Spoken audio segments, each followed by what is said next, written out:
Welcome to Crestone. My name's Susan Ryder, and if you're like me, passionate about gardening, you're really going to love this magical place, the Crestone Community Gardens. So what do you think the future of the community gardens is going to look like in the next few years? I think a cooperative of the people who come here to garden. So, gardening at 8,000 feet has its challenges, but Ginny Ducale, the master gardener and creator of this beautiful garden, she is going to give us the lowdown on how it's done. So let's go meet her now. Ginny, thank you so much for taking the time to join us today. When I first came to Crestone and I saw this beautiful garden, I was at awe. So please tell us right from the beginning, how did this place come to be? Well, it was part of the Surge conference that happened in 2017 when we were all called together in a conference to try to figure out what Crestone would need if it wanted to be sustainable. And so it was called the Resiliency Conference, and we separated into groups, and my group was the food group. So there were about 20 of us, but of course that dwindled to 3 of us, and I just kept going with it and decided to write a plan. So I wrote a plan, I call it an action plan, really what we would need to have resiliency in this town. And things started happening. The church, my neighbors, Aaron and Aha, that's Arnie Hernandez and Aaron, his wife, they lived next door to me and they got inspired by my gardening, so they wanted to do something for Crestone in the way of food. So they started a Saturday lunch and attracted almost 100 people every week. They were all week to make the food, and then they served it and people would clean up afterwards. And then someone asked the church if we could have a garden here, and the church was delighted because they were finally doing something for mankind. You know what I mean? Churches, religious organizations are for service. I mean, they want to serve. So when they figured that would be community food, they were very happy about it.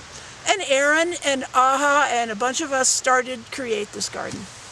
We put the fencing up, and then we layered 7 layers under this on the ground, cardboard first, and then straw and compost and straw and manure and straw and compost and straw.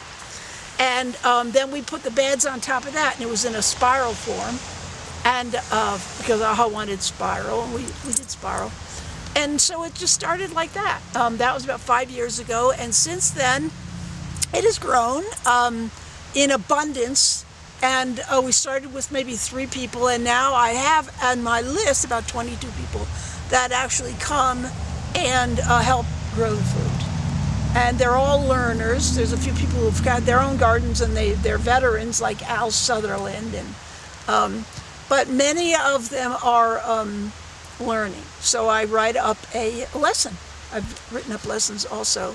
And then we have a large lunch. We take food from the garden or whatever, and we make a big lunch for everyone. And it's been going like that. We supply the food bank with food every Thursday. So that was our main purpose, was to grow food for the food bank. But now the food bank is abundant. They have a lot of food. They get food from La Puente. But they're really happy about ours because it's fresh produce, picked that like an hour before, and so it's crispy and delicious, and we'll continue doing that for as long as we can. Oh, that's wonderful. Mm-hmm. So if I was new to Crestone and I wanted to become a volunteer, how does that work? You show up on Saturday. There's usually anywhere between 10 and 15 people that actually garden on Saturdays. And sometimes less, sometimes more. And the lunches, some people come late, they just come for lunch. And we'll have community lunches. Like 2 weeks ago we had a big lunch for about 30 people. And it's growing. I think it's becoming a very good center in Crestone. So you do this voluntarily?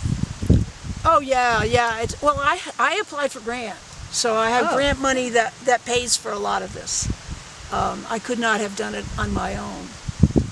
But the Saguache County tax grants, I've applied for at least once a year, and they have given me money, and it's amazing. It's a real good reward, you know, for the fulfillment in it is wonderful. And people love the garden, and people from all over the place, when they come to Crestone, they hear about the community garden, so they come here and want to walk through it and ask questions. So I think it's a lot of different things. It's food supply, it's community building, and it's also aesthetics, and it's herbal medicine. You know, we grow plants that are traditionally known for doing things. We don't, I mean, I just make tinctures, we make tinctures and salves and things like that. So we have our own supply, and it's a teaching program. I grew up in Connecticut. Both grandfathers were caretakers. So they worked on landscapes in Connecticut in beautiful big estates. And my grandfather made wine, and my grandmother grew all the vegetables in the yard. So I was exposed to it at an early age. But I went to art school. So I was like an art student, and I went out and got jobs in the art field, and it was horrible. I had backaches and neck aches. I'd drink coffee all day. You know, I'd use acetate cleaner and like hit the wall when I went out of the room. It was something that I didn't think was right for me. So then I studied health and became a masseuse and did that for 3 or 4 years. I didn't like being in a dark room alone with just one other person. So I finally came out and started gardening. And then I went to herbal school and studied acupressure, and I became enthralled by being grounded and working with plants. And that's what I've been doing ever since. It's been about 40 years, really. Yeah, about 40 years, 43 maybe. Yeah, and I worked at Arcosanti. I know that's in Arizona. It's a wonderful place for learning how to build and doing work for the future, I guess. Paulo Soleri started it, and I built a huge herb garden there. It's about 75 wide and about 145 long. And it was just row after row of all the different herbs you could get, and then I would sell them in our little center. So how big is this garden? This is about 65 by 50. Yeah, and then we may expand. We may be able to expand there for some fruit trees.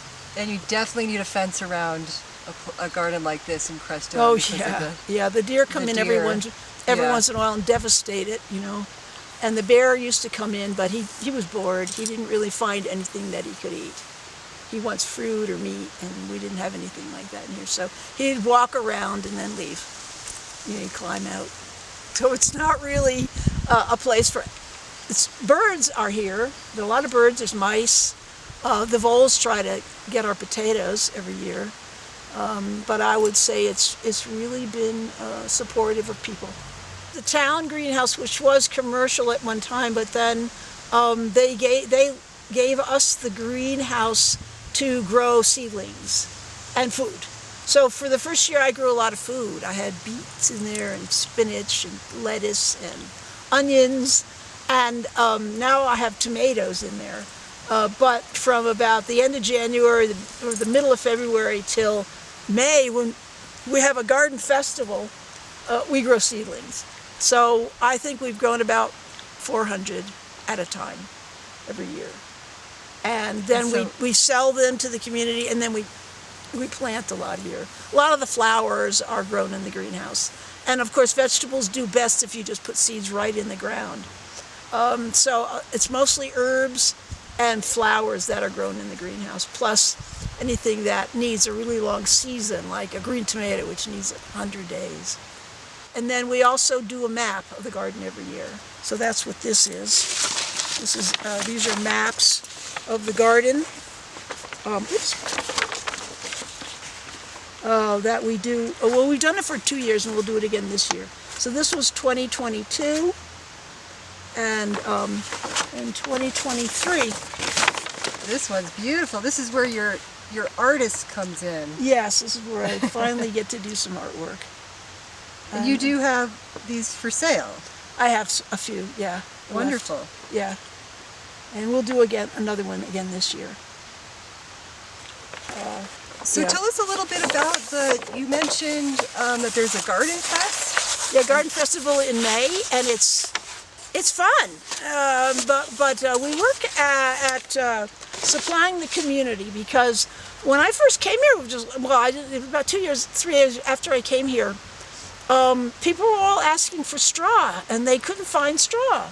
So I found somebody who would deliver it here to us. So we try to supply the community with what they might need, because it's hard to drive down 50 miles to pick up soil, etc. So I have taken on the responsibility of supplying straw, soil, topsoil, compost, and plants. And people can get that at the festival in the spring? At the festival, yeah. We do it in May, and we try to have everything here so that people can come and get what they need to put in their gardens. One thing we do is we teach workshops in canning or food preserving, and Mike Smith just came Saturday, and gave a talk on it.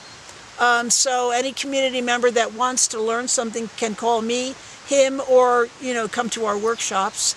We do that with tincturing also, or salve making.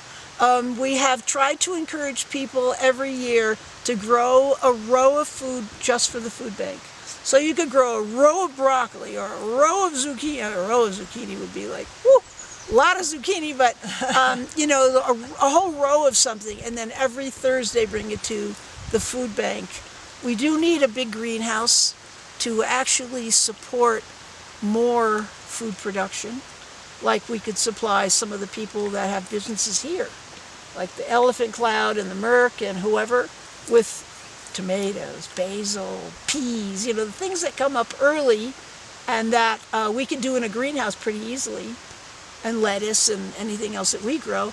But so maybe half of it would be commercial, where we would actually sell it to the stores, and the rest would be for community. Well, thank you. I thank you. It's my pleasure, and I'm very happy that you've decided to ask me all these questions and interview me, because now it goes down, in history. It's historical now. If you had any hesitation about starting a garden in Crestone, I really hope that this video has inspired you to do it anyway. Thank you so much for watching. Please like and subscribe to Welcome to Crestone.